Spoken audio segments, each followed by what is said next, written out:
This morning on The Dish, Chef Jeremiah Langhorne, born and raised in Virginia. As a teen, he delivered pizzas for a local restaurant. Then he went behind the counter and started making them. And that started a culinary career that's taken him to top venues from Copenhagen to California. Now he's returned to his mid-Atlantic roots with the Dabney in Washington, D.C. The food's largely local, sourced from the region's finest farms, and prepared in a wood-burning hearth. In 2016, Food and Wine named it one of their restaurants of the year. Chef Jeremiah Langhorne, good morning. Welcome to The Dish. Welcome, Good Chef. morning. Thank you for having me. This is quite a table. Tell us about it. Yes, tell us. So we've got a lot of different things going on here. We've got some braised beef short ribs. Yum. Over on the right, we have some oysters, Whitestone oysters from Virginia, the little country ham vinaigrette.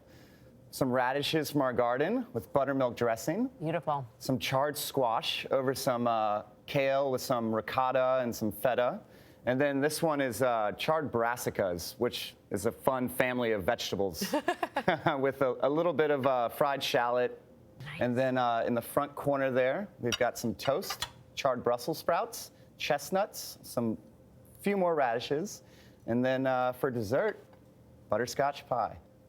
But of course, and what is in this glass that I can smell from over here? So that is called the Navy Yard. It's one of the cocktails we serve at the restaurant. Navy Yard. A place in Washington. Yep. D.C. So in D.C., there's a neighborhood called the Navy Yard. It's a great cocktail, lime juice, Jamaican rum. Yum. Really fun, refreshing, but still kind of feels like winter. It is nice. I think I like the cocktail more than even the neighborhood. Chef, pizza delivery guy to a man that staged at some of the best restaurants in the world. What was the moment you realized you wanted to not be delivering pizzas, but to be making food? You know, it was really interesting. Previously, I guess, I was a kid. I was 16, so I didn't really realize how food worked. And I had gotten back to the restaurant from delivering pizzas, and I saw guys in the kitchen, and they were just throwing things together.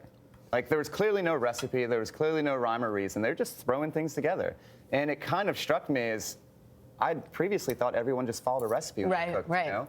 And I realized, wow, you have the ability to just create whatever you want, and no one's going to tell you that it's wrong or right necessarily. You can just have that level of creativity, and I think I was hooked. Kind of immediately. You ended up getting a job in a restaurant in Charlottesville, which is, as you've said, was kind of your cooking school. Yeah, there was a wonderful little restaurant in Charlottesville called Oxo, and a guy named John Haywood, who was the chef owner, and he kind of agreed to take me on as, essentially an apprentice, and I worked up through the ranks there, and that acted as essentially my culinary school. But tenacity is your calling card, right? I mean, you use that to get a gig with Sean Brock, the great celebrated Southern chef. Tell us how that happened. I didn't realize this. I now fully understand how annoying it must have been. But 2007, 2008, when the economy wasn't so good, I was going down and knocking on their door saying, hire me, hire me, hire me, hire me.